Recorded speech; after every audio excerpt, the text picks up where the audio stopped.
Episodul 3. Pizza perfectă.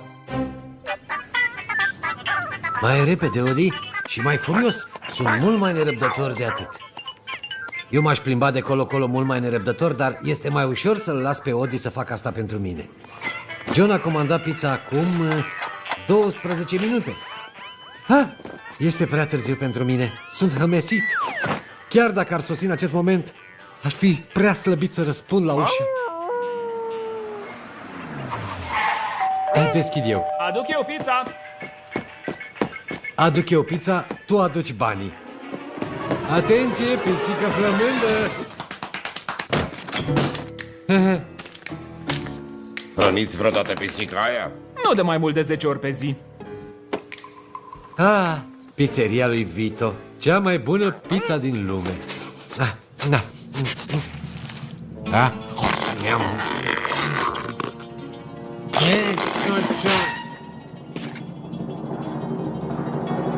Ceva...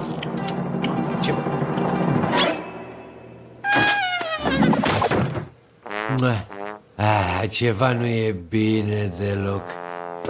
A fost cea mai proastă pizza pe care am mâncat-o. E uscată, fără gust. Vito, ce mi-ai făcut? Pizza Palace a mamei Meni. Da, știu că nu am comandat de la Vito, dar aveam o reducere pentru asta.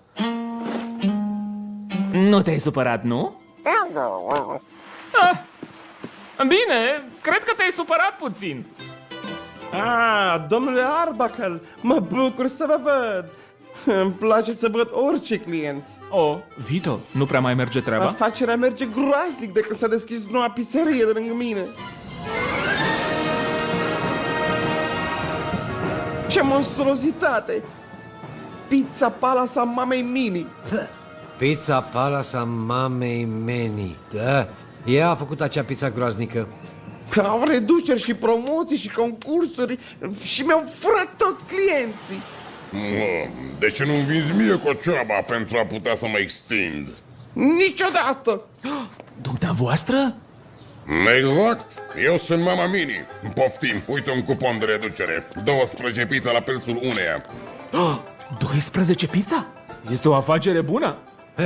Nu, dacă nu se pot mânca. Pizza lui este oribilă, felul în care o face. O să vă arate Vito cum ar trebui făcută. Aluatul se frământă cu mâna, îl gust de fiecare dată pentru a ști dacă este bun. Îl aranjez cu mâna, îi pun sos, mult sos, apoi brânză, foarte multă brânză. Apoi adaug cârnații și peperoni și ceapa și ciupercile și anșoa. Bine, fără anșoa. Este învechit. Mă puteți urma, vă rog? Să vă arăt cum se face acum. Modern și mai ieftin. Este mai ușor să folosesc o mașină.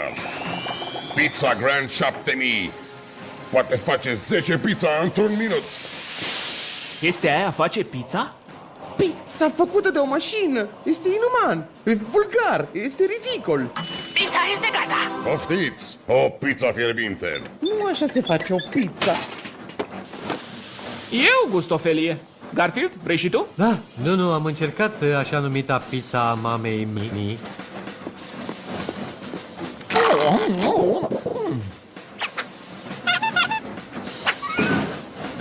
Aș dori o pizza cu de toate, vă rog frumos. Dați-mi voie să vă arăt cum se face. Da, domnule Mama Mini, o pizza cu de toate. Arăt ca o bucată de aluat? Nu răspunde la asta. Ajutor! Pizza asta are gust de carton? Ba, nu! Pizza cu carne are gust de carton. Asta are gust de plastic. Peperoni, ceapă, ardei, șucă, anșoa. Hei, fără anșoa. Ananas. Da, bine. Și 5, 4, 3, 2. Pizza este gata.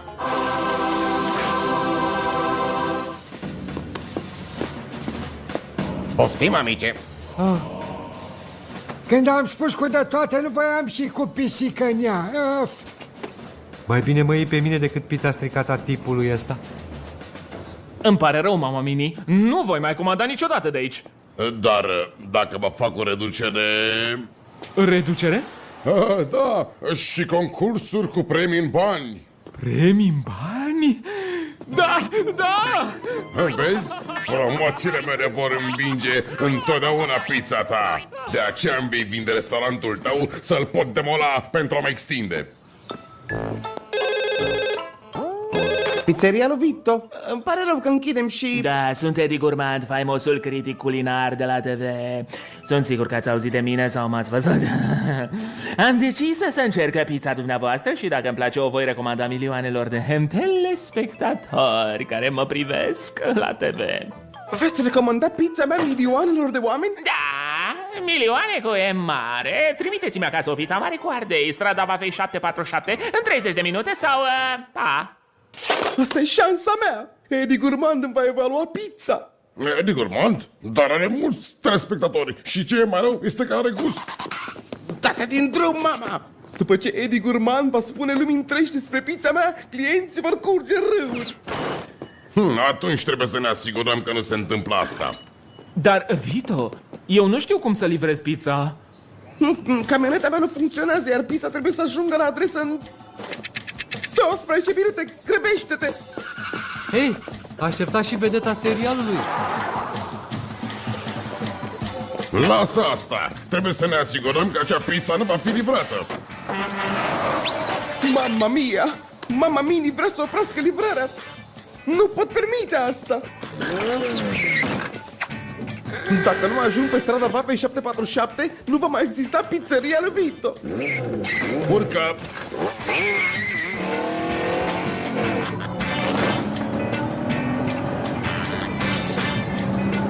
Da, Hei!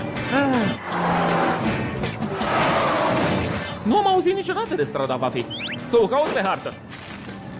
ceea ce va fi destul de dificil, deoarece aceasta este harta Portugaliei.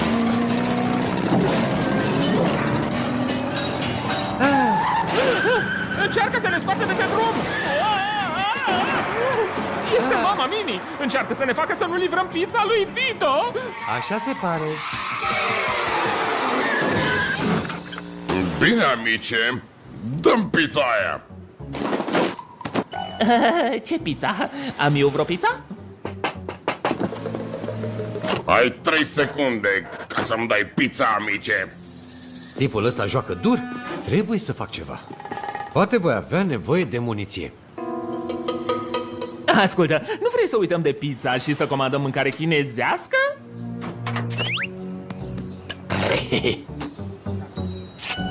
Mamă, se pare că ai un camion de pizza de livrat. Camionul nostru!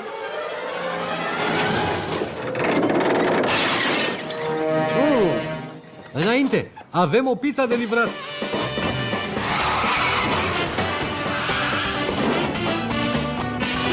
Nu-i lăsa să scape. Sunt chiar în spatele nostru! Aceste pizze ale mamei Mini doar pentru asta sunt bune.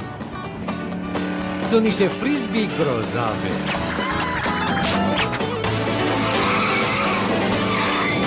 Atenție!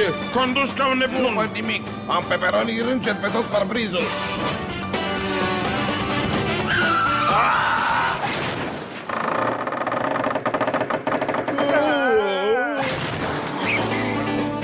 Ai reușit, Garfield!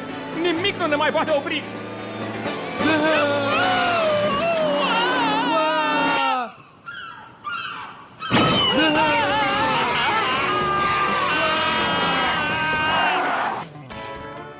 Nu mai avem ce face! Mai avem doar un minut să ajungem pe strada Vafei 747! Exact. Aici este strada Vafei numărul 747.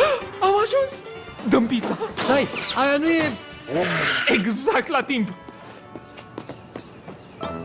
Era și timpul. Încă 10 secunde și aș fi scris o recenzie proastă. Gustați, sigur vă va plăce.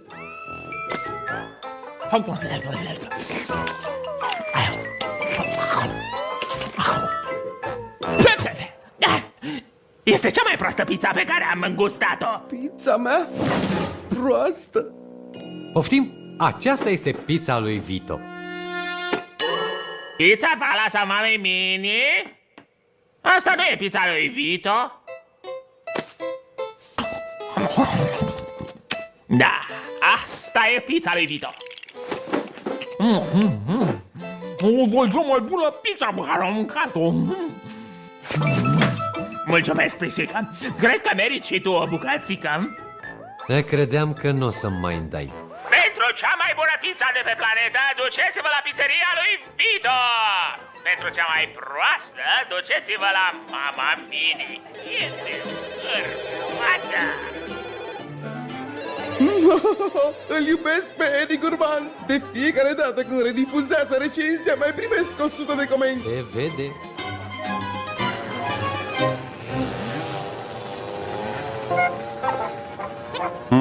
Poate pot modifica mașina de pizza pentru a face cauciucuri pentru camioane. Au cam același gust. Vă sunt atât de recunoscător pentru ajutor. De acum, oricâte pizza doriți, sunteți invitați lui Vito. Ai toată pizza gratis pe care o vrem?